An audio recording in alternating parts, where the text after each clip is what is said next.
Mirasee. I'm Chris Badgett, and you're listening to Making It. I run a business called LifterLMS, and we help course creators create, launch, and scale high-value online training. So earlier in life, I found myself often extremely bored, both in school, both in society, both in terms of just small talk and television. I was just massively bored. I had a great family, middle-class family in North Carolina, and I had good support, but I was just constantly bored, and really that led me into the wilderness, into the outdoor world. I got into things like long-distance hiking, rock climbing, mountaineering, and it was through all that exploration that I really discovered having fun. But I would often sit in class really bored. I just didn't fit in. And I like to say I was born with kind of my middle finger extended. Not that I was mean or aggro or anything like that, but I always just wanted to do things my own way. So once I had some agency, and when I went to college, I studied everything I wanted to study, from anthropology to sustainable development to philosophy. I did all that just for the love of learning. It was only after I graduated that I realized it would be very difficult for me to get a job with all the stuff that I actually enjoyed learning about.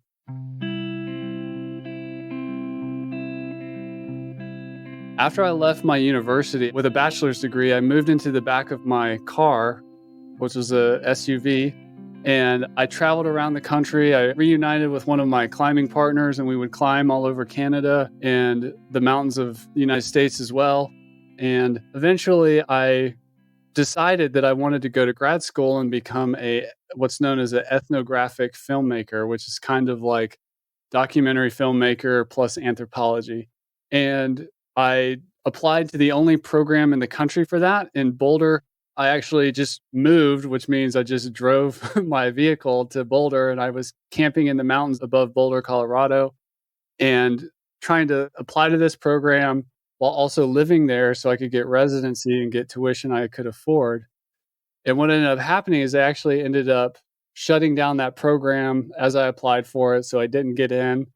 And during that whole time, I randomly found work.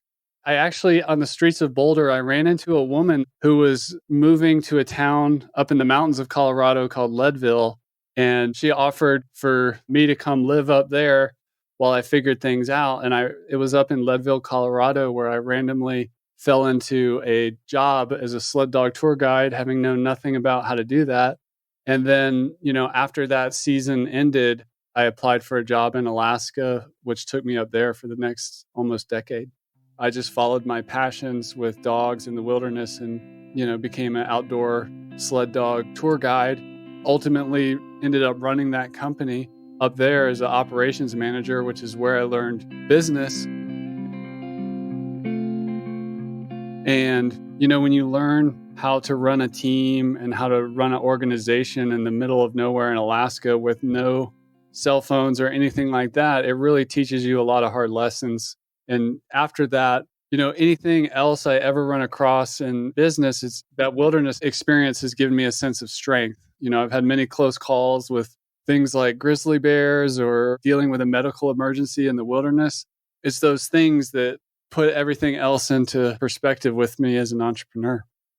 And it was really after the birth of my first daughter where I decided it had been a good run, but I needed to make a lifestyle change and pivot into a different job that wouldn't have me away from home and where I could really be a present father.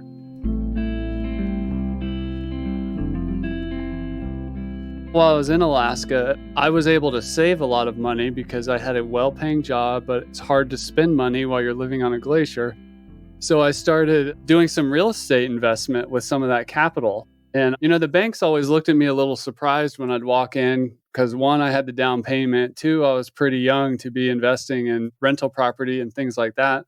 So after we left Alaska, I was like, well, I'd like to learn how to sell real estate. And so I got a job for a little bit as a real estate agent. And I started to figure out how to do online marketing for real estate. I started building websites for properties. And ultimately, other people started asking me to build a website for their businesses. And that's where my, kind of website development services online business began, at first locally. And then that snowballed into a job as a project manager at a bigger, higher end website agency place. And I just took my management skills and just applied it in a completely new niche. Then ultimately, I started my own agency. I have not had a single mentor, but I feel like the biggest mentor for me has honestly been books and podcasts. My particular learning style is auditory. So once I really got into entrepreneurship, and even before when I was managing somebody else's company, I would listen to, in the past 10 years, I've probably listened to at least 1,000 books and 1,000 podcast episodes with experts on various topics. And that's where I really got the gains because, like I said earlier, I was so bored in school, but once the internet and Audible and YouTube and podcasts opened up that I could go find exactly what I was looking for and find people that I resonated with, I became a voracious learner. So that has been a big impact. My story has been also, though, speckled with mentors along the way. For example, my boss in Alaska, I learned a lot from him about leadership and running a company. I've had good consulting and networking with colleagues of various stages. I recently, within the past 3 years, worked with a business coach for a while that I got a ton of value out of. So I continue to invest in learning, but there's never been that one figure for me. It's more like Hinduism, where you have, a pantheon of deities around you.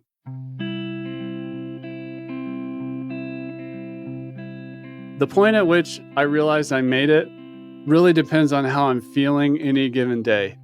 So some days, even today, I feel like I have not made it yet. But when I'm in a better mood and feeling more optimistic and more like myself, I've felt like I've made it the entire time. It's all about mindset. So when you're living in your car, and I'm eating sardines and just cheap food, but spending my days climbing mountains and scrounging some work here or there to afford everything, it looks like being homeless. But to me, I was on a grand adventure, just doing my thing, being completely free and outside of the system. So every step of the way, it's really just a mindset. I feel like I've made it constantly, but I have bad days too, where I feel like I don't have enough. When I first became an entrepreneur and I made my first dollar on the internet, I felt like I made it because I was free. I was free from having to not have control over my destiny in my working life. Not that I had bad bosses or anything like that. The other areas of feeling like I made it is when a client or customer was really happy. That never gets old, just like the payment notifications never get old.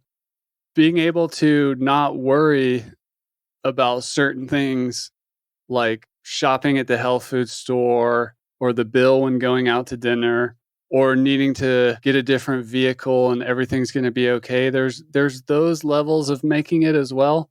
These are all very important milestones. The biggest part of making it, and I've learned this also interviewing a lot of my customers, they'll often say, and I would agree with them, is that I feel like I got to be completely me. That's one of the biggest drivers, and it's less obvious than, making money or making a difference or making impact, but to truly get to be yourself, that's making it. I'm Chris Badgett, and you've been listening to Making It. You can find me at LifterLMS.com and at my podcast, LMScast.